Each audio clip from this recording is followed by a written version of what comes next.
अस्सलाम वालेकुम guys and welcome back to my YouTube channel. मेरा नाम ज़िशान है और मैं स्टडी इन इटली से रिलेटेड वीडियोस बनाता हूं। तो गाइस आज की वीडियो में बैंक स्टेटमेंट को डिस्कस करने जा रहे हैं।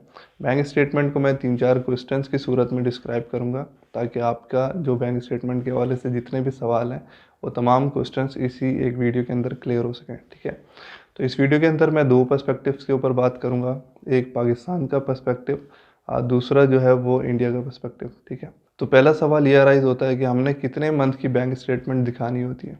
ठीक है, तो बैंक स्टेटमेंट की जो है वो पाकिस्तान के पर्सपेक्टिव से बात करें तो कराची कौंसुलेट जो है वो उसकी चेकलिस्ट में इंस्ट्रक्शन होती है कि आपने लास्ट 6 मंथ की अपनी बैंक स्टेटमेंट दिखानी होती है। ठीक है, लेकिन इस्लामाबाद एम्बेसी की चेकलिस्ट में ऐसी कोई इंस्ट्रक्शन है नहीं, लेकिन सजेस्ट यही करूँगा कि 6 महीने की दिखाना, उससे कम नहीं दिखाना। ठीक है, उससे ज़्यादा अगर होती है 8 महीने या 1 साल की आप दिखाना चाहो तो दिखा सकते हो अगर आपका अकाउंट मेंटेन्ड है, लेकिन उससे कम नहीं दिखाना। ठीक है, आपने अब इंडिया के पर्सपेक्टिव से बात करें तो इंडिया में भी 6 मंथ की दिखानी होती है। ठीक है, लेकिन आजकल मतलब लास्ट ईयर से कुछ कौंसुलेट और एम्बेसी ने ऐसा भी किया है कि मेरे कुछ फ्रेंड्स से मैंने सुना भी था कि वो मज़ीद वेरिफिकेशन के लिए उनसे 2 साल या 3 साल की पूरी बैंक स्टेटमेंट मांग रहे थे। ठीक है, तो ये सिनेरियो भी देखा गया था लास्ट ईयर, तो ये एक इन्फो ऐड करना चाह रहा था कि हो सकता है कि आपसे 3 साल का भी मज़ीद वेरिफिकेशन के लिए 3 साल का भी स्टेटमेंट आपसे मांग सकते हैं।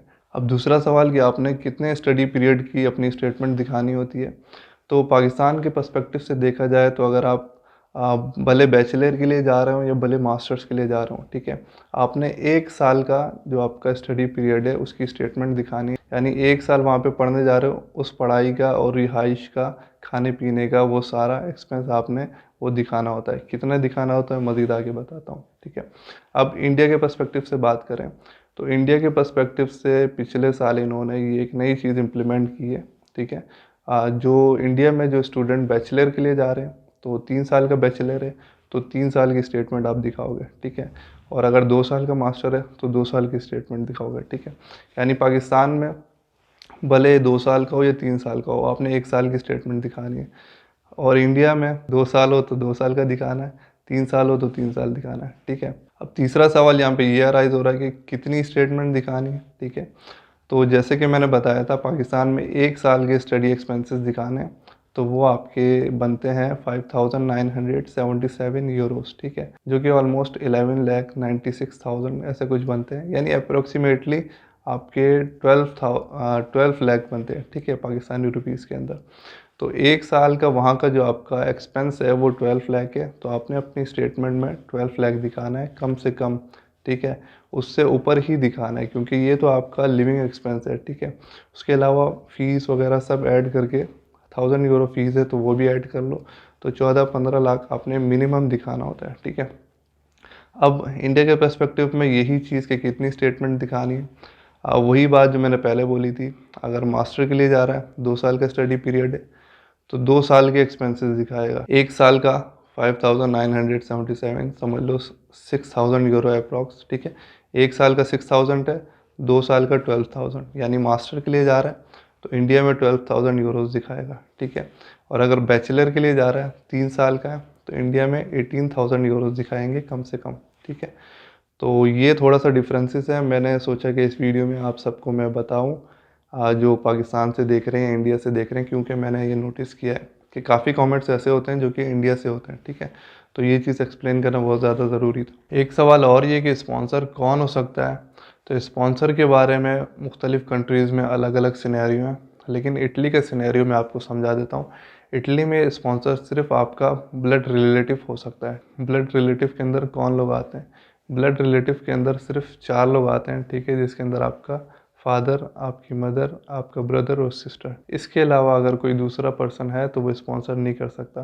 दूसरे कंट्रीज़ में ऐसा चलता है कि आप अपने अंकल की या चाचू की, मामू की, किसी की दिखा सकते हो स्टेटमेंट, लेकिन इटली में ब्लड रिलेटिव होना लाजमी है। अब इन सब के ऊपर आता है एक मेन सवाल, जो बैंक स्टेटमेंट आप दिखा रहे हो तो उसको किस तरीके से प्रिपेयर करना है, मेंटेन किस तरीके से करना है, और उसके अलावा उसको जस्टिफाई कैसे करना है। मेन सवाल ये होता है और इसी चीज़ में काफ़ी लोग मार खा जाते हैं।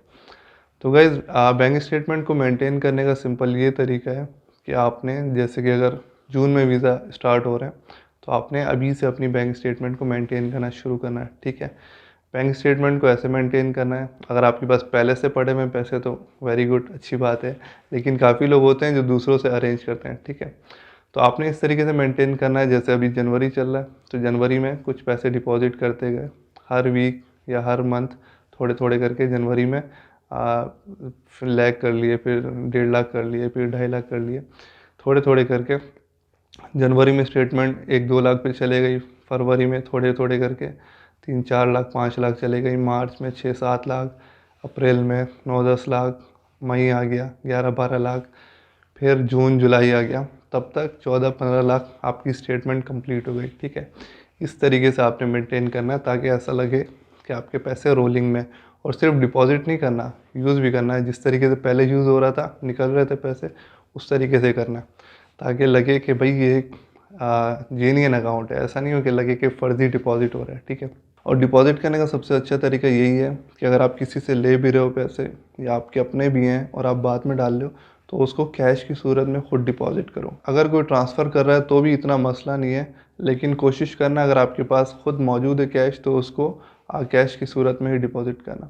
अब ये चीज़ तो क्लियर हो गई कि आपने किस तरीके से मेंटेन करना है, किस तरीके से पैसों को डिपॉजिट करना है। अब इसमें सबसे इम्पोर्टेंट सवाल कि इसको जस्टिफाई कैसे करें। तो इसको जस्टिफाई करने के लिए आपने अपने इनकम टैक्स रिटर्न शो करवाने होते हैं, ठीक है। आपसे एम्बेसी या कॉन्सुलेट पिछले 2 साल के टैक्स रिटर्न मांगते हैं पाकिस्तान में, और पिछले 3 साल के टैक्स रिटर्न्स मांगते हैं इंडिया के अंदर, ठीक है। तो टैक्स रिटर्न से ये जस्टिफाई होता है। जिनके टैक्स रिटर्न नहीं है वो सबसे पहले अपने आप को फाइलर करें और ऐसी चीज़ें रिकॉर्ड में लिखवाएं जिससे ये चीज़ प्रूव हो कि भैया आपने आपके पास इतना कैश था जिसके थ्रू आपने अपनी बैंक स्टेटमेंट को मेंटेन किया। तो इस चीज़ में काफ़ी लोग फेल हो जाते हैं, अपनी बैंक स्टेटमेंट को जस्टिफाई नहीं कर पाते। वो किसी से पैसे बोरो तो कर लेते हैं, लेकिन उनकी जो स्टेटमेंट होती है वो ऐसी मेंटेन नहीं होती।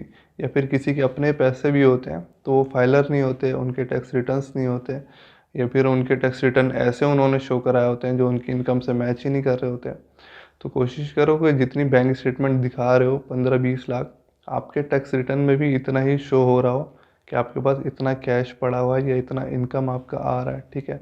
जैसे कि अगर आपका टैक्स रिटर्न में अगर आप 15 लाख 16 लाख दिखा रहे हो तो इतना इनकम फ्लो शो हो रहा हो टैक्स रिटर्न के अंदर कि अगर सैलरी भले कम भी है, 5 लाख 6 लाख अगर सैलरी है, लेकिन टैक्स रिटर्न में कोई ऐसी चीज़ है जिसके थ्रू आप जस्टिफाई कर रहे हो कि आपके अपने पैसे हैं, ठीक है। फॉर एग्जांपल टैक्स रिटर्न में आपके पास एक कार थी, ठीक है। आपने वो कार सेल की, रिटर्न में लिखवा दिया, सेल कर दिए और उसके प्रूफ दे दिया, ठीक है। उसके अलावा कोई प्लॉट था तो प्लॉट सेल किया, उसका प्रूफ दे दिया। तो ऐसी चीज़ें जिनका एक रिटर्न प्रूफ आपके पास मौजूद हो और उसको टैक्स रिटर्न में शो करा के आप जस्टिफाई कर सकें, तो इन चीज़ों को आप यूज़ करके अपनी बैंक स्टेटमेंट को जस्टिफाई कर सकते हो, ठीक है। और सबसे अच्छा जस्टिफाई करने का तरीका यही है कि आपकी जो बैंक स्टेटमेंट है वो टैक्स रिटर्न से ही मैच कर रही हो, ठीक है।